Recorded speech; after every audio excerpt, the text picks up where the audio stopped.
The new Ultimate Spider-Man comic was amazing. Yet again, is anybody shocked? It's a 10 out of 10. They revealed 4 of the 5 Mysterios. Who's the 5th? Who is the 5th Mysterio? By the end of this video, I'm going to tell you who I think, and I have some very ample evidence to back myself up. But before we jump into this video, I need you all to tell me who you think the final Mysterio is. We know who 4 of the 5 are. Who do you think the 5th is? I want to jump into things. I don't want to sugarcoat anything. Let's just dive right in. If you haven't read the new comic, there's going to be spoilers in this video, obviously, because I'm talking about the new comic, Ultimate Spider-Man 17, and we're chatting about it now, okay? For starters, they revealed the Mysterios, right? So we know that Gwen and Roby were having a meeting together. They were talking about things, and that's when we find out that Roby Robertson is a Mysterio. It's like, whoa, whoa, whoa, I did not see that coming. To me, he was just like a regular guy working at the Bugle. And the reason he was still at the Bugle at this point was just because he was going to try and cash out on his life insurance. He wanted to max out his life insurance and his retirement fund because he was so close to getting it. That's at least what he says in the very first issue when both Jonah and Ben are either fired or quit. It's really...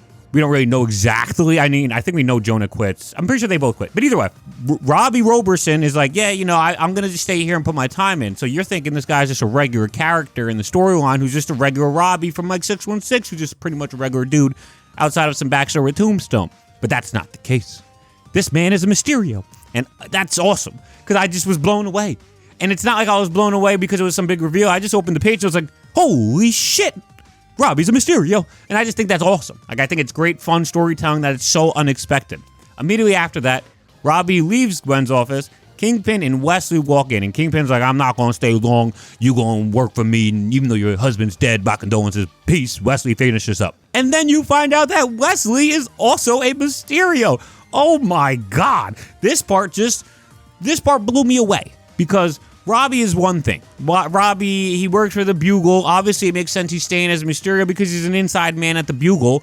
And the Mysterios won't uncover the truth. What's an easier way to uncover the truth than being at one of the leading news reporting places in the entire country, backed by somebody, Kingpin, who is like the shady figure who obviously knows the truth. You want to be close to him as possible. So I get why Robbie in the Bugle thing, it works out, but it's like, it's a little bit further, you know? It's not like Wesley, who is the Kingpin's right-hand man, is a Mysterio. Are you serious? I think that's so insane. Especially because anything I know Wesley from, he's just always on the Kingpin's side. Coattails, constantly. That's his boy, that's his homie, and that's his guy. So I've never known Wesley to go against Kingpin. So I didn't see this coming at all either, honestly. Wesley's conversation with Gwen, I do want to touch on a bit too. I thought it was very interesting. The way he makes it seems as though both, or I should say all the Mysterios, or at least these 2 Mysterios, Wesley and Gwen, are in cahoots to use Harry Osborn. He is being used by these people, not in the sense of like they're teaming up together, no. Like, Wesley is not happy about having to save Harry Osborn. He didn't want to have to do it. He makes it known here, but he says he's okay with having to do it because he knows it's for the mission. But that's not for the mission. Harry Osborn's not a Mysterio. You don't need Harry Osborn to be here for a part of the mission unless you're going to use him, correct?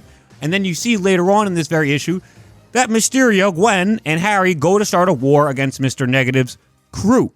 So that alone tells me that he is being used. And there's more to talk about with that because when they're in Mr. Negative's lair, messing with his boys, what does Gwen do? Gwen Mysterio is like, you save the civilians, I'll take care of like the riffraff bad guys. Harry doesn't even get a chance to talk with her. They don't communicate at all. She just jumps in and starts doing what she wants to do, and Harry has to play the good guy.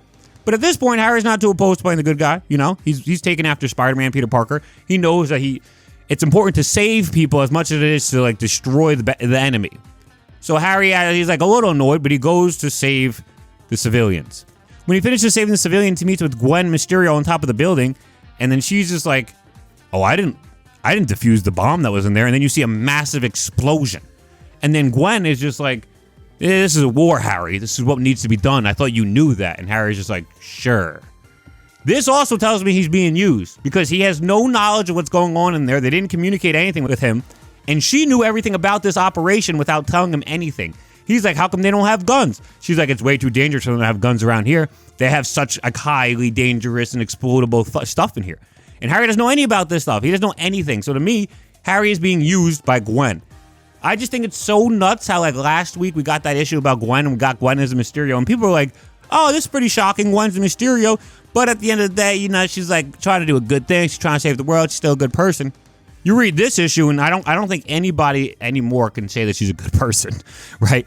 Not only is she a staunch businesswoman who is going to keep her business afloat no matter what it takes to do so, but on top of all that, she keeps secrets from her husband to the point where she's willing to murder other people and not tell him about it.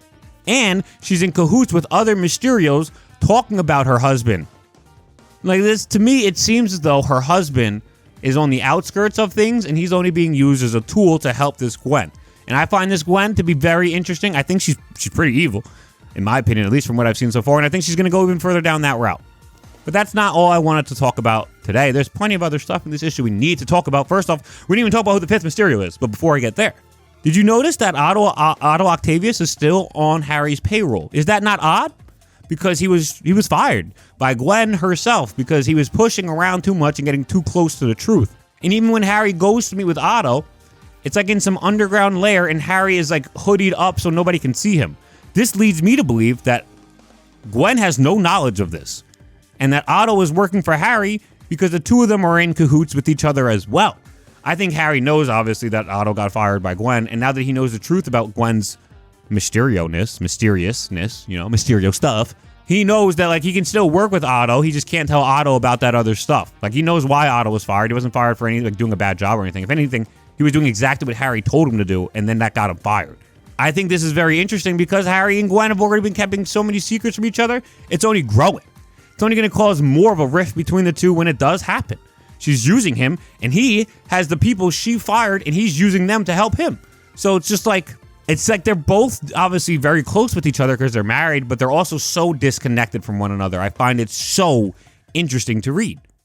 And we also see in this very issue, Otto Octavius looks like he's slowly becoming Doc Ock, right? He starts asking Harry for some things so that he can start building some more tools. And Harry's like, okay, if you really need to, but like, please don't really be spending all my money. I'm supposed to be dead. I don't have too much like infinite money resources like I used to before when I was alive. But this Doc Ock coming out right after Gwen fires him, it makes me think that Doc Ock is going to be a villain trying to take down Gwen. But at the same time, maybe Harry's working with Doc Ock because Gwen might be going too far off the edge with her villainy. It's all just so interesting. Like, there's so many different ways they can take it, right? And we didn't even focus. We didn't even talk about something else I want to talk about. The AI suit. This AI Norman Osborn that we get to see in this issue, we don't really get to see him, but we get to hear him talk to Harry, is just a complete and utter dick, bro. Well, I mean, what's new? What universe can you find a Norman Osborn who doesn't hate his own son? Seriously. Feels like in all of them. It's like a universal constant. But this Norman Osborn, like I said, he's no different. He hates on his son in the worst way. But what he also does, I'm not sure if people picked up on, is he kind of gawks Gwen, right? He compliments Gwen as much as he possibly can. This, that, and the third. You're letting your woman be the leader of my business. You're letting your woman do the hard part where all you do is just save people who don't matter. And then on the wedding day, Norman Osborn's like, you know, like, you are such a powerful woman, Gwen. Don't let my son stop you from doing what you have to do on this earth. It's just like, this guy is just all about Gwen. It's just all about Gwen, Norman Osborn, and he hates his son. Now, is anybody picking up on something here? Am I hinting at it well enough for all you guys to pick up?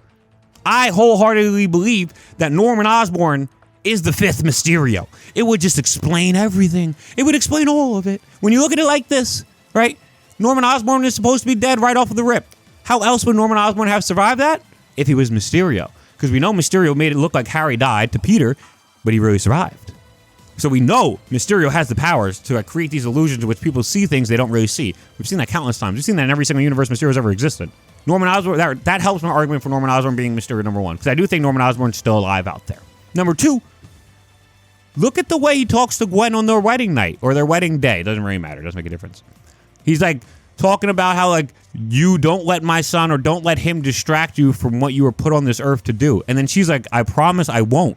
Like, it's very weird. No, because I can't imagine my father would say that to my fiance / new wife on my wedding day. Don't let my son, essentially, don't let my son get in the way and stop you from doing what you were put on this earth to do. What is this? What are you talking about? You know, it should just be like, I hope you guys have a great life. I hope you make him happy. That's it. But he's saying stuff that's way deeper. He like knows stuff, and this shows that he knows stuff. I think this moment is clearly saying that Norman Osborn knows that Gwen is Mysterio. On top of that, you can actually see Mysterio in the background. He's in the background of this image right here. So to me, it just only further shows that Norman Osborn is Mysterio, or a Mysterio, one of the 5. And then you look at the last part I have is like what I've already talked about, how much he gawks Gwen as the AI. Talks about how Gwen is just like so much better than him. She's the leader of the business. She's taking out all the bad people. The other thing that I just wanted to talk about is he says, you didn't even know who your wife was. This is almost implying that Norman did. No? At least to me, this implies that Norman did. Like, you didn't even know this, dumbass. It's like, did you? Like, that sounds like something he would then, right? Because that's an easy call out or return. Obviously, Harry wouldn't retort because he's talking to an AI suit. But I really wholeheartedly think this Norman Osborn is the Mysterio. My original thought was it would either be Aunt Anna or Madeline Watson. You know, these are... I know it seems a little crazy. I'll just go really quick at why I thought it might have been one of these two. Aunt Anna, she's not really a part of the story, but I feel like with Hickman, the way Hickman... and the other one, Eddie Brock, sorry. So I got Aunt Anna, Madeline Watson, and then Eddie Brock. Those are the 3 people I thought it could have been. Hickman is really good at, like, setting stuff up out there for you to be able to pick up on, because it makes for better reading if it's not just a complete surprise with like no way of you actually being able to know from the reading itself. And I think Hickman is really, really good at that. He's already talked about Eddie Brock secretly or very quickly in the issue 12. And then also in issue 12, we see both Anna and Madeline. I think it might have been Anna because, you know, she doesn't have any kids that we know of. So it gives her a lot of opportunity to be a Mysterio. She's been around forever. Because she's old, so she would know maybe about like the inner workings of when things began to change. I obviously don't know the validity behind this, but this is just what my thought process was. And then the other one, Madeline, the reason I thought it might be Madeline was because she is a widow, and I thought maybe she killed her husband as Mysterio. Maybe a bit off basis, but that was just my reasoning and my line of thinking. I think Madeline is less likely, or was less likely, because she's a mother of 2. I think it'd be really, really hard to be a mother of 2, especially if you were a widow and then not have either of your daughters find out who you really were. I mean, Gwen found out who her dad was, and to our knowledge, that's a single father of a single child. This is a single mother of 2 children. So to me, I just thought it might be a little too far-fetched for Madeline to be able to pull that off. Either way, I'm setting my sights on Norman Osborn. I think it's Norman. And the last thing we got to talk about, Peter Parker. Shows up at the very end of the issue, not really doing much. He's called, you know, he's still out west. He's on the phone with that weirdo guy who tells him that he can help him get phone calls that won't be traced unless they're like, within 5 minutes or whatever. And Harry's on the phone, and Harry's like, Pete, I need you to come home. And Peter in that moment is just shocked because he's like, I thought Harry was dead. And that's all we see. I am so excited for this next issue. I don't even know if my words can truly show how happy and excited I am for this issue. Spider-Man's coming home. You have all these colliding storylines happening at the exact same time. What's going to happen with Harry Osborn and Gwen? How is Otto fitting into the picture? How do the rest of Mysterio's plans fit into the picture? Is Norman Osborn alive? It's a fucking banger issue. Ultimate Spider-Man issue 17, much like every other issue in this entire run, I loved you, and I'm so grateful I get to read you. I think that's it for me in this video, though. If you guys have anything else you want to talk about down below, like who you think the final Mysterio is, please let me know down below. I'd like to know. But yeah, that's it for me, guys. If you want to talk to me more, you can check out my Discord, talk to me on there. I have a Patreon. If you have the means, you should support. I would appreciate it. And that's just about it for me in this video. Dunk out. Peace.